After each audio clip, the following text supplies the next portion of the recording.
Nos acompaña ahora Vladimiro Chatone, quien presenta la ponencia titulada El acompañamiento terapéutico en los espacios de atención y protección de derechos de niños y adolescentes.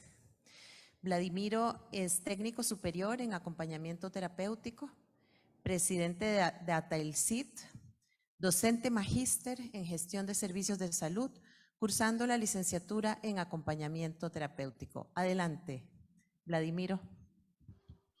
Hola, buen día. ¿Me escuchan bien? Perfectamente. Tenemos bueno, 15 buenísimo. minutos. 15 minutos, buenísimo. Bueno, buenísimo. Antes que nada, expresar mi satisfacción por estar en el Congreso de Costa Rica, el cual, haciendo un poquito de historia,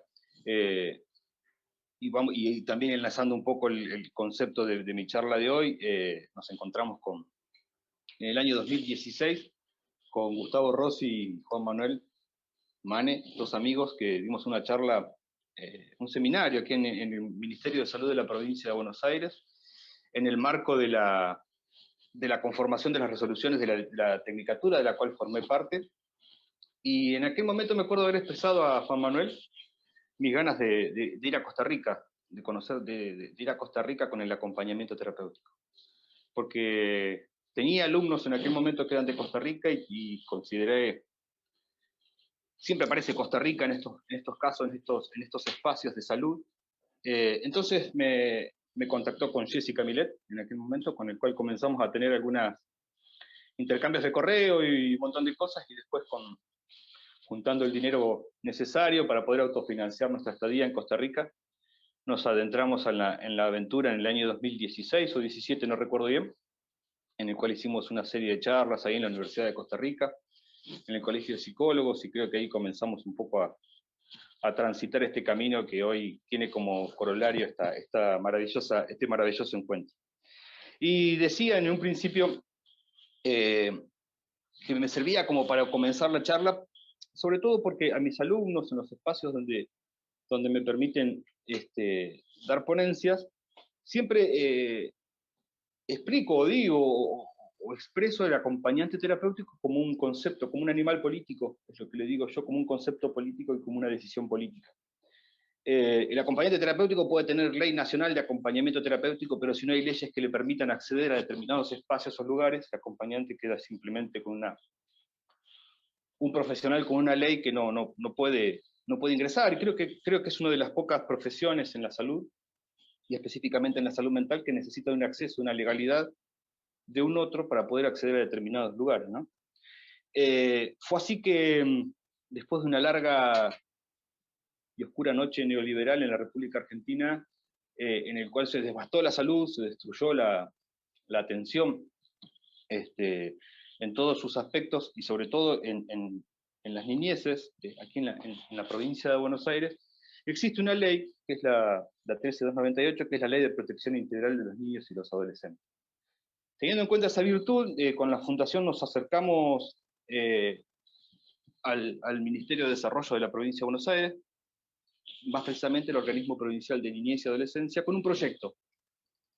Sabíamos que había sido devastada por estos procesos neoliberales, con los cuales siempre ajustan, siempre recortan, y en esos recortes habían caído algo de 600 personas que trabajaban directamente en estos espacios, hogares de abrigo u hogares de paso, como le llaman en la ley, y había quedado básicamente devastado estos espacios porque no había atención. Es necesario aquí entrar en una especificidad. Yo tuve el placer de trabajar dentro de esos conceptos y gobiernos neoliberales. Trabajé en uno de esos hogares y advertí que la presencia de un otro para estos niños es una presencia de control, ¿sí? Hay una figura dentro de los dispositivos que se llaman operadores, que son simplemente personas que controlan que coman, controlan que se vistan, y controlan que no hagan cosas. El control que acceden hacia eso, hacia ellos, se termina cuando estos cumplen 18 años de edad. Cuando cumplen 18 años de edad, el Estado deja de tener obligaciones para con esos niños y los saca a la calle, pero efectivamente a la calle. Acá hay un hogar en La Plata, en la ciudad de La Plata, que es donde yo resido, que los chicos que llegaron del hogar duermen en la calle y piden monedas en los semáforos en la puerta del hogar. básicamente, el Estado cumplía su función hasta una determinada edad, y una vez que cumplía los 18 años, esa función o esa obligación del Estado pasaba a formar parte de un otro. Cuando nosotros nos acercamos, obviamente lo que propusimos es un concepto no de vigilancia, sino un concepto de construcción, pero no solo de construcción, o como se lo pidió en un momento de que esa persona se adapte al hogar, sino darle herramientas a esas personas con un concepto de la vulnerabilidad a la cual deben comenzar a afrontar. Vulnerabilidades en un país subdesarrollado que tiene que ver indefectiblemente con la pobreza, tiene que ver indefectiblemente con el desamparo, y tiene que ver indefectiblemente con la mirada del otro, ¿sí?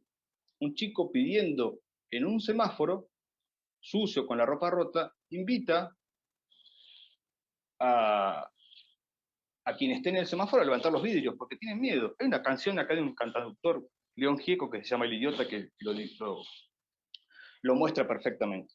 Nosotros veníamos con una idea de trabajo con adolescentes, porque estamos haciendo también un trabajo bastante interesante con una fundación que se llama FARA, que es la Fundación de Justicia Restaurativa acá en Argentina. Estamos trabajando con con adolescentes en cárceles, y el trabajo que está haciendo es maravilloso. Es maravilloso porque ese representante de la afuera que implica el acompañante terapéutico se pueden hacer trabajos espectaculares.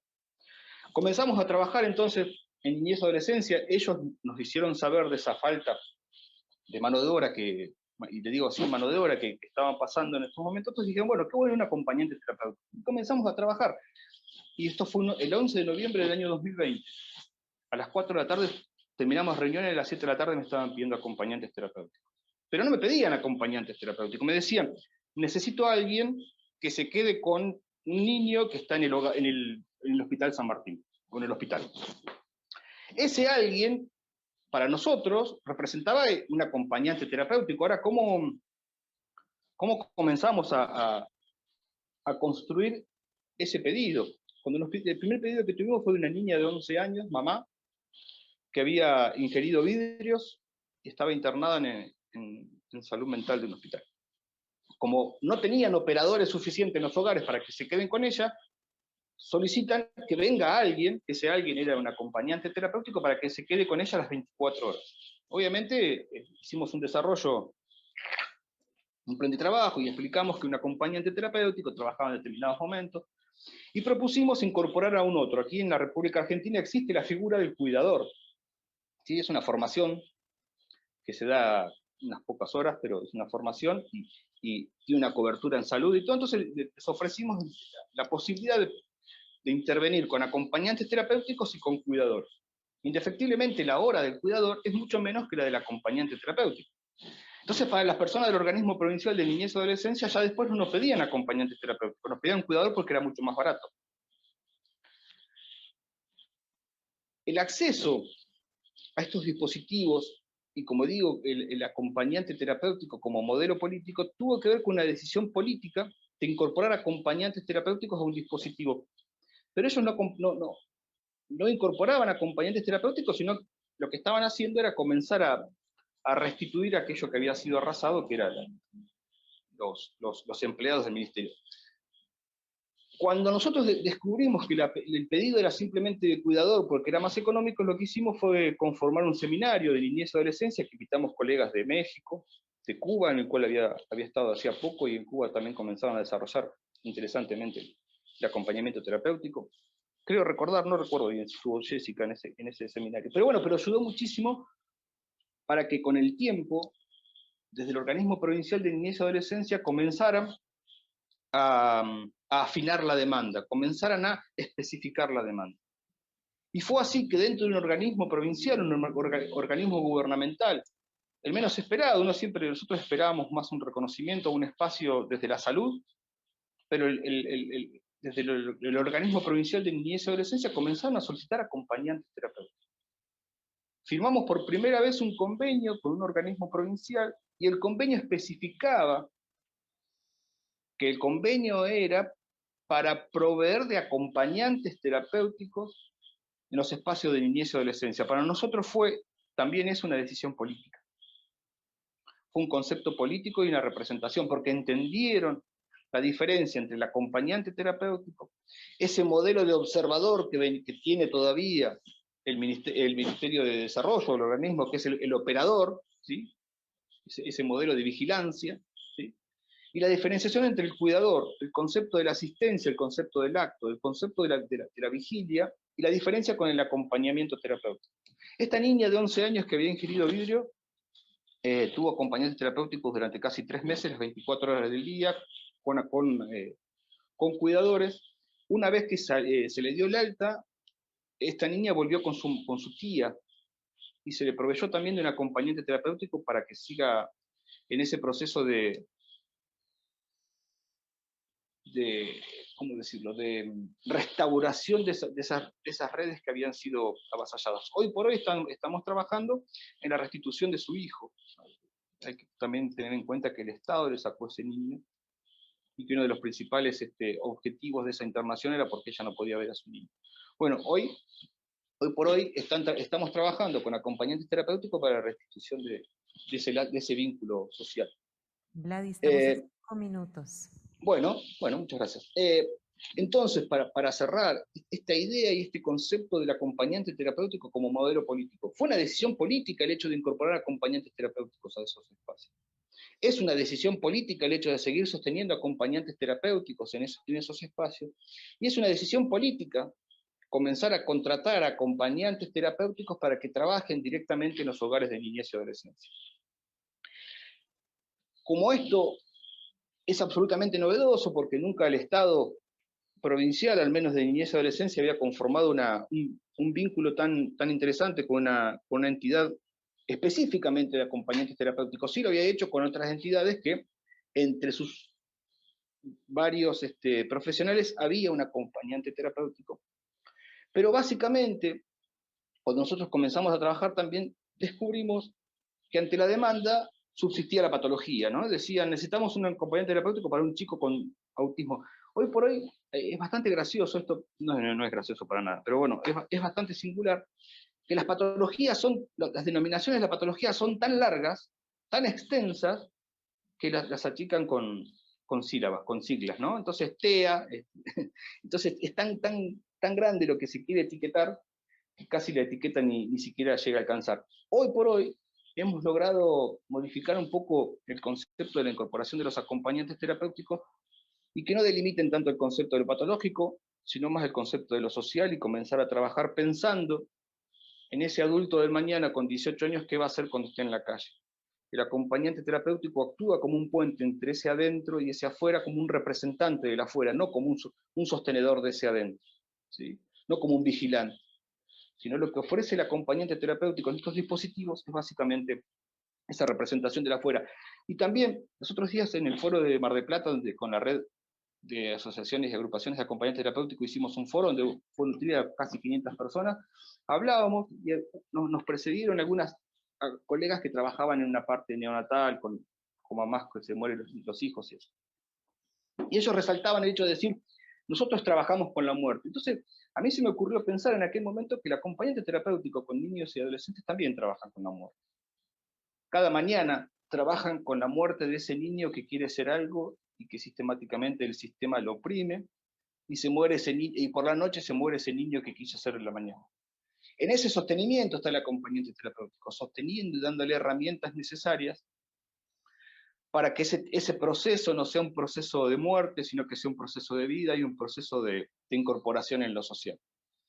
El lazo también habría que hacerlo con la comunidad es bastante, sobre todo en la ciudad de La Plata, es una comunidad bastante conservadora y bastante sostenedora de procesos neoliberales, y cuando hay un niño pobre levantan los vidrios. Hay que trabajar también con eso, pero creo que dándole herramientas a los niños, no demostrando a los demás, sino demostrándose a ellos mismos que pueden, el salto va a ser cualitativo y cuantitativo. Cerrando esto, se firmó por tercera vez un nuevo convenio más específico, en el cual dentro de ese convenio nos obliga a la fundación, a los que trabajan con la fundación, y por eso 42 acompañantes terapéuticos, a supervisar, y la supervisión específicamente con acompañantes terapéuticos. La supervisión se lleva a cabo específicamente con acompañantes terapéuticos. Considero que nadie sabe más de acompañamiento terapéutico que un acompañante terapéutico. Pero a su vez también a la presentación cotidiana o periódica de ateneos, la circulación de la palabra, el concepto del saber y la especificación de las tareas que se realizan dentro de estos espacios va a ayudar y mucho a dar herramientas a los nuevos acompañantes terapéuticos a trabajar en nuestros espacios. Cierro con esto. Somos animales políticos, necesitamos de leyes que nos permitan acceder a nuestros espacios, pero también necesariamente ese transcurrir tiene que ser un transcurrir ético. Alguien habló acerca de ética, y creo que también el espacio y el concepto ético de la formación continua es una necesidad y es una imposición que debemos tener todos los acompañantes terapéuticos. Yo les agradezco una vez más y reitero mi emoción por estar en estos espacios que tanto bien nos hace, y ver que Costa Rica hoy es la sede del Congreso Internacional de Acompañamiento Terapéutico es algo que me llena de emoción y de orgullo. Muchas gracias. Gracias.